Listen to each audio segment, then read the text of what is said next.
ನಮಸ್ಕಾರ. ನಾನು ಸಿ.ಬಿ. ರಂಗನಾಥ್. ಪ್ರೀತಿಯ ಮಕ್ಕಳೇ, ನಿಮಗೆಲ್ಲರಿಗೂ ಮೊಟ್ಟ ಮೊದಲನೇದಾಗಿ ದೀಪಾವಳಿಯ ಹಾರ್ದಿಕ ಶುಭಾಶಯಗಳು. ಈ ಕಡೆ ನರಕ ಚತುರ್ದಶಿ, ಇವತ್ತಿನ ಅಮಾವಾಸ್ಯೆ, ನಾಳೆ ಬಲಿಪಾಡ್ಯಮಿ. ಹಬ್ಬವೋ ಹಬ್ಬ ಅಲ್ವಾ? ಈಗ ನಾವು ಪಂಚತಂತ್ರ ಕಥಾ ಸರಣಿಯಲ್ಲಿ ಈಗಾಗಲೇ ನಾವು 4 ಕಥೆಗಳನ್ನು ನೋಡ್ಬಿಟ್ಟಿದ್ದೀವಿ. ಈಗ 5ನೇ ಕಥೆಯನ್ನು ನೋಡಬೇಕು. ಪಂಚತಂತ್ರದಲ್ಲಿ ಮೊದಲನೇ ತಂತ್ರವೇ ಮಿತ್ರಭೇದ. ಅದರಲ್ಲಿ ಬರುವಂತ ಉಪಕಥೆಯನ್ನ ಈಗ ನೋಡೋಣ. ಇದೇ ಕಾಗೆ ಮತ್ತು ಕೃಷ್ಣ ಸರ್ಪ. ಒಂದು ದೊಡ್ಡ ಮರ, ಆಲದ ಮರ. ಆಲದ ಮರದಲ್ಲಿ ಒಂದು ಗಂಡು ಕಾಗೆ ಹೆಣ್ಣು ಕಾಗೆ ಸಂಸಾರ ಮಾಡ್ಕೊಂಡು ಸುಖವಾಗಿತ್ತು. ಅವು ಒಂದು ಗೂಡಲ್ಲಿ ಮೊಟ್ಟೆ ಇತ್ತು. ಆಹಾರ ತರಕ್ಕೆ ಅಂತ ಗಂಡು ಹೆಣ್ಣು ಎರಡು ಹೊರಗಡೆ ಹೋಗಿದ್ದಾವೆ. ಬಂದು ನೋಡ್ತಾವೆ, ಮೊಟ್ಟೆನೇ ಇಲ್ಲ, ಮಾಯ. ಏನು ಅಂತ ಗೊತ್ತಾಗ್ಲೇ ಇಲ್ಲ. ಒಂದ್ ಸಲ ಆಯ್ತು, 2 ಸಲ ಆಯ್ತು, 3 ಸಲ ಆಯ್ತು. ಪ್ರತಿ ಸಲ ಮೊಟ್ಟೆ ಇಡೋದು, ಇದ್ದಕ್ಕೆ ನಂಗೆ ಮೊಟ್ಟೆ ಮಾಯ ಆಗೋದು ಹೇಗೆ ಅಂತ ಗೊತ್ತಾಗ್ಲೇ ಇಲ್ಲ. ಆಮೇಲೆ ಗೊತ್ತಾಯ್ತು, ಈ ಮರದ ತೆಳಗಡೆ ಪೊಟ್ರೆ ಇತ್ತು. ಪೊಟ್ರೆ ಒಳಗಡೆ ಒಂದು ಕೃಷ್ಣ ಸರ್ಪ ಸೇರ್ಕೊಂಡ್ಬಿಟ್ಟಿದೆ. ಅಂದ್ರೆ ಕರಿನಾಗರಾವ್ ಬುಸ್ ಬುಸ್.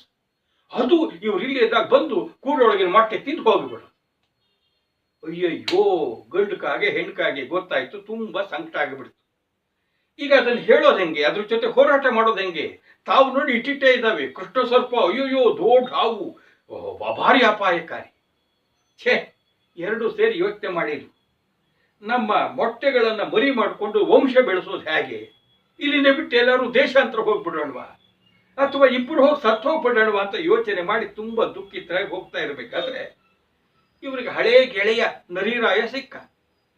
ಏನಪ್ಪಾ ಎಲ್ಲಿ ಹೋಗ್ತಿದ್ದೀರಿ ಅಂತೇಳಿ ಇಬ್ರಿಗೂ ಕೇಳಿದಾಗ ಇಬ್ರು ತಮ್ಮ ಗೋಳಿನ ಕಣ್ಣೀರಿನ ಕಥೆಯನ್ನ ಹೇಳಿದ್ರು. ನರಿಯಣ್ಣ, ಏನ್ ಹೇಳೋಣ, ನಾವು ಜೀವ ಕಳ್ಕೊಳ್ಬೇಕು ಅಂತಿದ್ದೀವಿ, ಇದು ವಂಶ ಬೆಳೆಸಕ್ಕಾಗ್ತಿಲ್ಲ. ದುಷ್ಟ ಈ ಕೃಷ್ಣ ಸರ್ಪ ನಮ್ಮ ಹೊಟ್ಟೆನೆಲ್ಲ ತಿಂದು ಹಾಕ್ತಾ ಇದೆ, ಏನ್ ಮಾಡೋಣ? ಇದೆಲ್ಲ ಕೇಳ್ತು ನರಿ. ನೋಡಿ, ಕಷ್ಟ ಅನ್ನೋದು ಎಲ್ಲಿ ಹೋದ್ರು ಇದ್ದೇ ಇರುತ್ತೆ. ನೀವು ಓಡ್ ಹೋದ್ರೆ ಕಷ್ಟಕ್ಕೆ ಅದು ಪರಿಹಾರ ಅಲ್ಲ.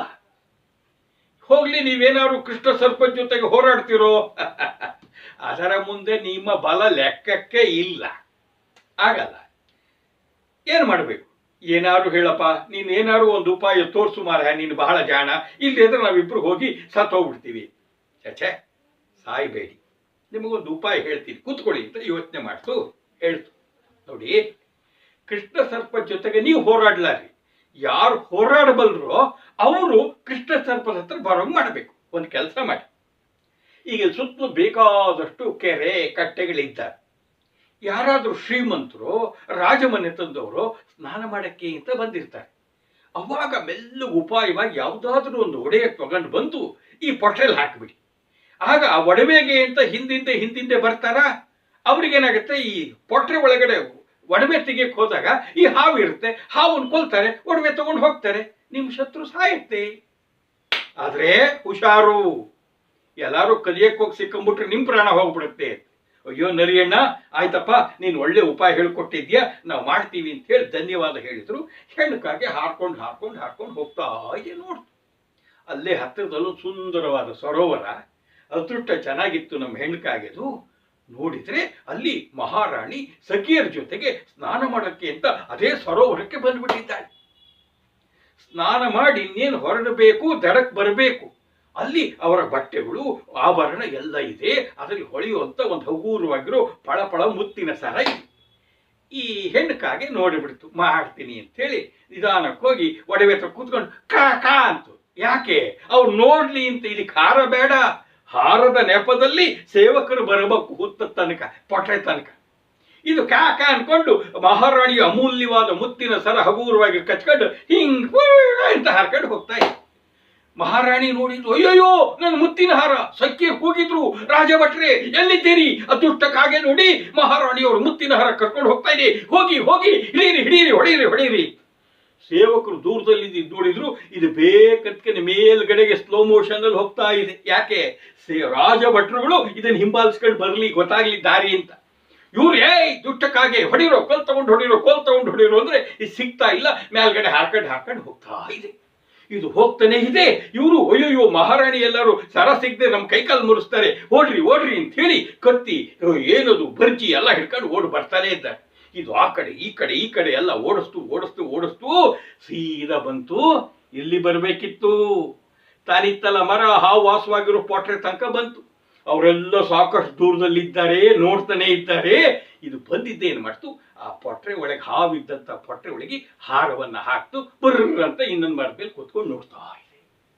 ಸೇವಕರು ಬಂದ್ರು. ಹಾ ಕಾಗೆ ಪಿಚಾಚಿ ಕಾಗೆ ಇದೆಲ್ಲೋ ಹಾಕ್ತು, ಎಲ್ಲೋ ಹಾಕ್ತು, ಎಲ್ಲಿ?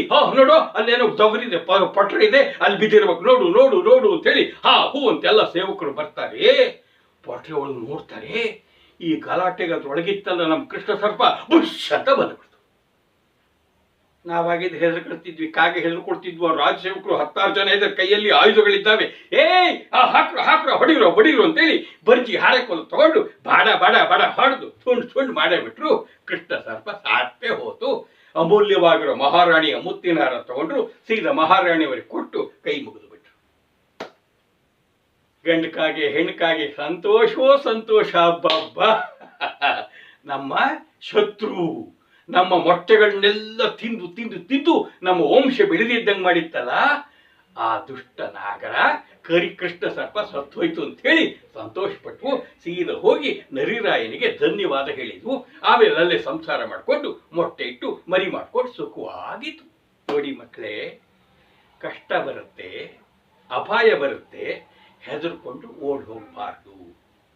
ಏನಾದರೂ ಮಾಡಿ ಉಪಾಯ ಮಾಡಿ ನಮ್ಮ ಶತ್ರುವಿನ ಬಲವನ್ನು ಅರ್ಥ ಮಾಡಿಕೊಂಡು ಹೇಗೆ ನರಿ ಉಪಾಯ ಹೇಳ್ಕೊಡ್ತಲ್ಲ ಹಾಗೆ ಕಾಗೆಗಳು ಮಾಡ್ದಂಗೆ ಅಪಾಯದಿಂದ ಪಾರಾಗಬೇಕು. ಅದೇ ಬುದ್ಧಿವಂತ ಲಕ್ಷಣ. ನಮಸ್ಕಾರ.